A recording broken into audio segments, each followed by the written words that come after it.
dengan fisika kelas 12 dengan materi kita kemarin adalah listrik arus searah. Pada listrik arus searah yang kita pelajari kemarin, kita sudah membahas ada kemarin menentukan besarnya arus, membaca alat ukur, kemudian ada hambatan serta susunan hambatan. Pada saat rangkaian kita sudah kita tutup, berarti kita katakan bahwa arus kita sudah bisa mengalir. Kalau rangkaiannya masih terbuka, berarti arus tidak bisa mengalir dia. Maka sekarang kita mau lanjut lagi di sini, ada lagi yaitu hukum Kirchhoff namanya. Pada hukum Kirchhoff ini, berarti ada beberapa tujuan pembelajaran yang akan kita bahas di sini. Yang pertama tujuannya adalah menentukan besarnya arus. Menentukan besar arus. Dan kita bisa menentukan apa bunyi hukum Kirchhoff itu. Hukum 1 Kirchhoff. Nah, kemudian pada saat dalam kehidupan sehari, contoh dari listrik arus searah itu adalah baterai. Ada baterai, ada aki contohnya. Maka sama dengan kehidupan sehari, kalau misalnya di rumah kita kan nggak menggunakan baterai itu cuma satu, tetapi kita gunakan baterai itu 2, 3. Maka kita akan menentukan sekarang adalah menganalisis. Sekarang kita akan menganalisis susunan sumber tegangan. Susunan sumber tegangan. Nah, kemudian yang berikutnya kita akan membahas lagi adalah hukum 2 Kirchhoff. Nah, apa hukum 2 Kirchhoff itu? Kita akan menentukan berapa besarnya arus yang mengalir pada suatu rangkaian tertutup. Maka kita juga bisa menentukan berikutnya adalah tegangan jepit. Nah, ini tujuan pembelajaran kita untuk pagi ini. Berarti untuk pagi ini ada 4 tujuan. Ada menentukan besarnya arus atau sesuai dengan bunyi hukum Kirchhoff, kemudian menganalisa susunan sumber tegangan, kemudian kita akan menentukan hukum Kirchhoff 2, serta menentukan besarnya arus dan tegangan jepit pada rangkaian tertutup atau rangkaian satu cabang. Maka sekarang yang pertama kita akan masuk kembali adalah pada hukum 1 Kirchhoff. Maka yang pertama kita masuk pada hukum 1 Kirchhoff. Kalau misalnya pada hukum 1 Kirchhoff, katanya jumlah arus yang masuk pada suatu rangkaian sama dengan jumlah arus yang keluar pada suatu rangkaian. Berarti kalau rangkaiannya di sini dilihat dari bunyi hukum Kirchhoff-nya, berarti rangkaiannya bercabang. Kalau kita kembali pada susunan hambatan, berarti hambatan kita itu susunannya adalah paralel. Maka jika ibu gambarkan saja, kalau misalnya ini ada suatu arus, ada suatu titik, berarti di sini ada I1, di sini ada I2, di sini dia ada I3. Maka inilah tempat dia masuknya. Maka dilihat dari tanda panah. Jika tanda panahnya menuju titik ini, berarti kita namakan arusnya masuk. Jika tanda panahnya keluar, berarti kita namakan arusnya adalah keluar. Kembali pada hukum Kirchhoff 1, bahwa jumlah arus yang masuk sama dengan jumlah arus yang keluar. Maka dari gambar kita bisa lihat bahwa besarnya jumlah arus yang masuk nilainya sama dengan jumlah arus yang keluar. Maka kita dapatkan bahwa I1 sama dengan I2 ditambah dengan I3. Atau kemarin ibu bikinkan gambarnya kemarin seperti ini kemarin. Nah, ini dia kemarin. Nah, ini gambar kita kemarin. Ini berarti susunannya adalah paralel ya. Berarti rangkaian kita dikatakan rangkaian bercabang. Maka di sini akan ada arus totalnya dulu, I-nya. Maka akan bercabang dia ke atas. Jika ini R1 arusnya 1, di sini ada R2 berarti arusnya juga 2, di sini ada R3 berarti arusnya 3. Di sini dia sumber tegangannya. Maka ibu katakan sesuai dengan hukum Kirchhoff bahwa jumlah arus yang masuk sama dengan jumlah arus yang keluar. Mana yang masuk? Ini dia yang masuk. Ini yang masuk. Kemudian dia keluar melewati I1, I2 dan I3. Maka kita dapatkan bahwa besarnya I itu nilainya sama dengan I1 tambah I2 tambah I3 sesuai dengan bunyi hukum 1 Kirchhoff. Nah, ini dia yang dikatakan istilahnya dengan hukum 1 Kirchhoff, bahwa jumlah arus yang masuk sama dengan jumlah arus yang keluar. Nah, Kemudian lagi sama kata ibu tadi, ada istilahnya adalah susunan sumber tegangan. Susunan sumber tegangan, susunan sumber tegangan, atau dalam bahasa kita sehari-hari, susunannya adalah susunan baterai. Nah, ada yang mengatakan sumber tegangan itu dengan simbol V, ada yang mengatakan sumber tegangan itu dengan simbol E. Maka dia sama ya, dalam satuannya adalah volt. Satuannya adalah volt. Sama dengan hambatan. Kalau dia hambatan, berarti susunan hambatan kita itu ada yang pertama susunannya seri. Maka jika sumber tegangannya ibu susun secara seri, ada E1, ada E2, ada E3. Di dalam ini ada namanya adalah hambatan dalam. Nah, biasanya sama dengan kita menggunakan baterai. Kalau kita nyusun baterai dengan menggunakan senter, berarti baterai kita gunakan itu kan sama besar. Gak ada yang satu kita gunakan baterai senter, berikutnya baterai jam, kemudian baterai remote. Tidak, tetapi sumber tegangan yang kita pasang itu nilainya adalah sama. Maka kita dapatkan bahwa sumber tegangan atau BGL penggantinya nilainya sama dengan E1 tambah E2 tambah E3. Sementara hambatan dalam penggantinya sama dengan R1 tambah R2 tambah R3. Kalau seandainya ditanya misalnya, berapa besarnya tegangan pengganti atau berapa arus yang mengalir di sini, maka kita dapatkan I-nya sama dengan ES dibagi dengan R ditambah dengan RS-nya. Karena biasanya di sini pasti ada hambatan ya. Nah, ini dia apabila sumber tegangan kita susun dia secara seri. Kemudian lagi, apabila sumber tegangan itu kita susun dia, yang kedua adalah secara paralel. Yang kedua secara paralel, berarti jika dia kita susun secara paralel, berarti ini bentuknya sama dengan susunan hambatan kemarin. Nah, ini dia ada E1, E2, ada E3, R1, R2, ada R3. Mungkin di sini kita hubungkan dia mungkin lagi dengan apa namanya? Dengan hambatan misalnya. Nah, ini dia R-nya. Maka apabila susunan kita, susunan sumber tegangan kita secara paralel, maka sumber tegangan paralel itu penggantinya sama dengan E1, E2 sama dengan E3. Berarti sumber tegangan susunan paralel dia hanya diwakili oleh satu saja. Kalau misalnya di sini ada 2 volt, berarti berapa tegangan penggantinya? Jangan jadikan 6, tidak pula 1/2 tambah 1/2 tambah 1/2. Tetapi nilai hambatan tegangan penggantinya sama dengan E1, sama dengan E2, sama dengan E3. Kalau ditanya berapa hambatan dalam penggantinya, berarti hambatan dalam pengganti sama dengan mencari yang tadi. Nah, berarti super hambatan dalam pengganti sama dengan 1/R1 tambah 1/R2 tambah 1/3. Berapa besarnya arus yang mengalir? Maka E pengganti paralel dibagi dengan R ditambah dengan RP-nya. Nah, ini dia yang dinamakan istilahnya dengan susunan sumber tegangan. Berarti jika dia susunannya seri, tinggal kamu jumlahkan aja sumber tegangannya. Jika susunannya kalau ada 10 buah baterai disusun paralel, berapa tegangan pengganti? Hanya diwakili oleh satu baterai saja. Tetapi jika dia punya hambatan dalam, berarti dia nanti diwakili untuk mencari hambatan dalamnya sama dengan mencari hambatan pengganti. Kalau seri tinggal jumlahkan, jika paralel seperkan dia. Ini dia yang dinamakan istilahnya dengan susunan sumber tegangan. Berikut lagi, adalah kalau ada hukum 1, berarti ada lagi yang dinamakan dia dengan hukum 2 Kirchhoff. Nah, pada hukum 2 Kirchhoff, maka syarat pada hukum 2 Kirchhoff, rangkaian harus tertutup. Kenapa rangkaian harus tertutup? Karena kita mau mencari berapa arus yang mengalir pada rangkaian itu. Kalau rangkaiannya tidak tertutup, otomatis arusnya sama dengan 0.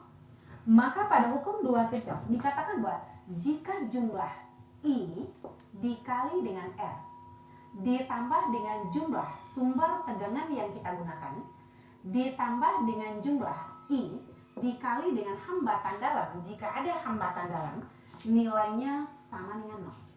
Kenapa 0? Karena rangkaianlah rangkaian tertutup. Kakak, kita bisa bikin gambar sekarang. Ibu bikinkan sekarang gambarnya. Kalau misalnya Ibu punya sekarang, berarti sekarang kamu lihat sekarang ini ada susunannya adalah hambat, atau kita gunakan sekarang bahwa inilah rangkaian satu loop. Di sini ada E1, ada E2, di sini ada E-nya adalah E3. E1, E2, E3. R1, R2, R3, R4, dan R5. Ibu bikinkan dulu namanya. Ada A, ada B, ada C, ada D. Maka pada gambar Ibu sekarang, berarti kalau gambar Ibu sekarang, berarti rangkaiannya sudah tertutup. Di sini sekarang kita nggak gunakan hambatan dalam. Nggak ada hambatan dalam di sumber tegangannya ini. Kenapa? Karena nilai hambatan dalam itu sangat kecil. Nilainya kecil atau kecil sama dengan 1.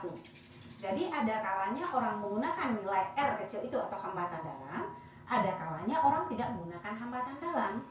Maka jika dia seperti ini sekarang, berarti kita yang pertama pasti disuruh, kita akan disuruh adalah menentukan arus yang mengalir.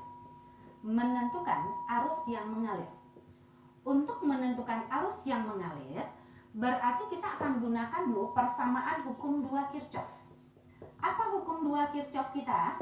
Bahwa sigma I dikali dengan R ditambah dengan sigma sumber tegangan nilainya sama dengan 0. Mana IR-nya? IR-nya diabaikan.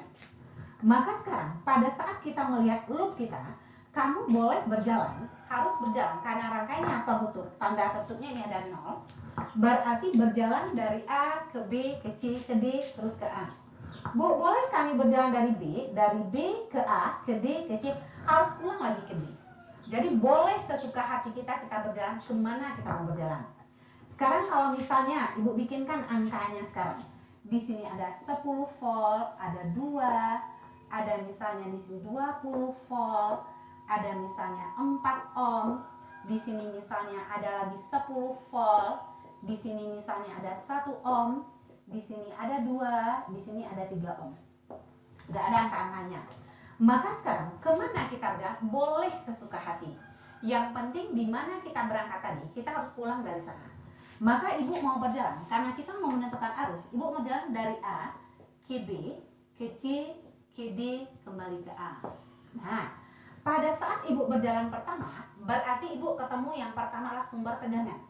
Sumber tegangan, karena kita listriknya adalah arus searah, berarti ada tanda panjang, ada tanda pendek. Kalau kita ketemu tanda panjang, kalau misalnya kita berjalan seperti ini, berarti kita kan ketemu dulu positif negatif. Maka nilai I-nya bertanda positif. Jika kamu berjalan, ini dia negatif positif, maka nilai I-nya bertanda negatif. Nah, maka sekarang kita akan mulai perjalanan kita dulu. Dari A ke B, terus ke C, ke D, kembali ke A. Pada saat berjalan, pertama berjalan dari A, maka ketemu adalah sumber tegangan. Sumber tegangan yang ketemu garisnya panjang, berarti E1, positif dia. Setiap ketemu dengan R, apakah R hambatan dalam, apakah R-nya R besar resistor, selalu kalikan dengan I. Dikali I kali R1, dikurang E2. Kenapa Ibu bikin kurang? Karena di sini kan pendek, Ibu ketemu dulu. Nah, ditambah dengan I dikali R2 dikurang E3 ditambah I kali R3 ditambah dengan I kali R4 ditambah I dikali dengan R5, nilainya sama dengan 0. Nah, kita masukkan angka-angkanya. 10 ditambah 2I dikurang 20 ditambah 4I dikurang 10 tambah dengan 1I ditambah dengan 2I ditambah 3I, nilainya sama dengan 0. Again, 10 kurang 20 min 10 kurang 20 berarti min 20. Min 20 tambah 2 tambah 4 6 7 10 ditambah 12I, nilainya sama dengan 0. Maka 12I sama dengan 20, I sama dengan 20 per 12, atau kita sama-sama bagi dengan 4 ya, 5/3/4. Maka kita dapatkan bahwa pada rangkaian kita arusnya mengalirnya adalah dari A ke B ke C.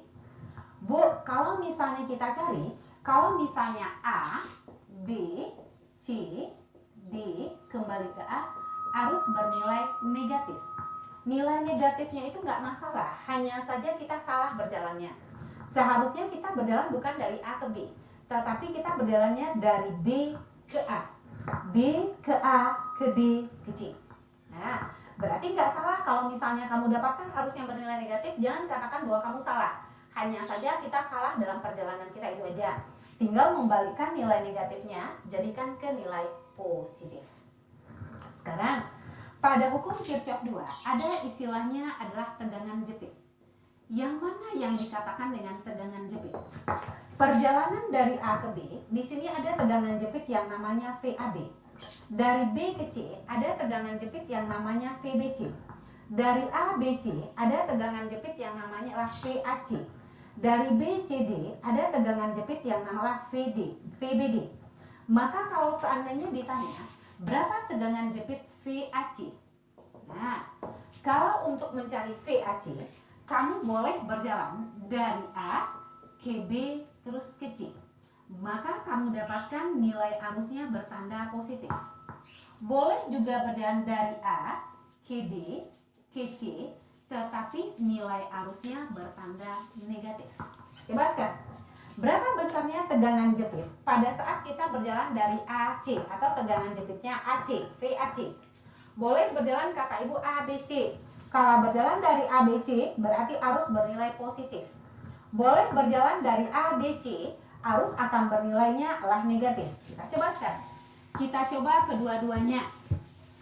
Pada saat kita menentukan VAC, tegangan jepit dari A ke C, maka kita berjalan dari A ke B ke C. Perhatikan siapa yang ketemu. Berarti E1 ditambah dengan I kali R1 dikurang dengan E2 ditambah dengan I kali R2. Inilah yang sama dengan VAC. Kan? Berarti VAC kita sama dengan 10 ditambah I kita kan tadi 5/3 dikali 2 dikurang 20 ditambah 5/3 dikali 4. Maka sama dengan min 10 ditambah 10/3 tambah 20/3. Atau sama dengan min 10 ditambah dengan 30/3. Maka dapat VAC-nya kebetulan sama dengan 0. Pada saat kita berjalan dari A ke B ke C, kita dapatkan bahwa tegangan jepit dari A ke C nilainya sama dengan 0. Bu, kata ibu tadi kan boleh lagi berjalannya adalah dari ADC. Boleh.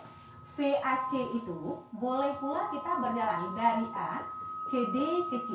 Jangan lupa arus bertanda negatif. Kita berjalan sekarang. Pada saat dari A ke D ke C berjalan sekarang, berarti VAC-nya sama dengan I kali R5 ditambah I kali R4 ditambah I kali R3 ditambah dengan E3. Nah, karena kita berjalan kan pendek panjang duluan, berarti positif. Kita masukkan 5/3 dikali dengan 3 ditambah 5/3 dikali 2 ditambah dengan 5/3 dikali 1 kali 1 ditambah dengan berapa? Ditambah dengan 10. Jangan lupa arusnya tadi kan negatif. Lupa negatifnya. Berarti sama dengan min 5 ditambah min 10/3 ditambah dengan min 5/3 ditambah 10. Berarti sekarang 15/5 berarti sama dengan min 15/3 tambah min 15/3 ditambah 10. Maka dapatlah VAC-nya juga sama dengan 0.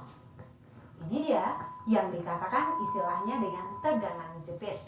Bu, kalau seandainya ditanya berapa tegangan jepit VAB?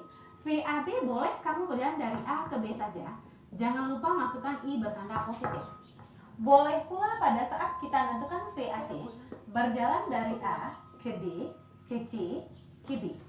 Syaratnya awal dan akhir inilah yang menunjukkan nilai VAB. Ini dia yang dikatakan istilahnya dengan tegangan jetik. Berarti untuk hari ini, materi kita untuk hari ini hukum Kirchhoff 1, hukum Kirchhoff 2 untuk rangkaian satu cabang sudah selesai sampai di sini. Dan kita akhiri pembelajaran kita hari ini dengan membaca Alhamdulillahirabbil alamin. Assalamualaikum warahmatullahi wabarakatuh.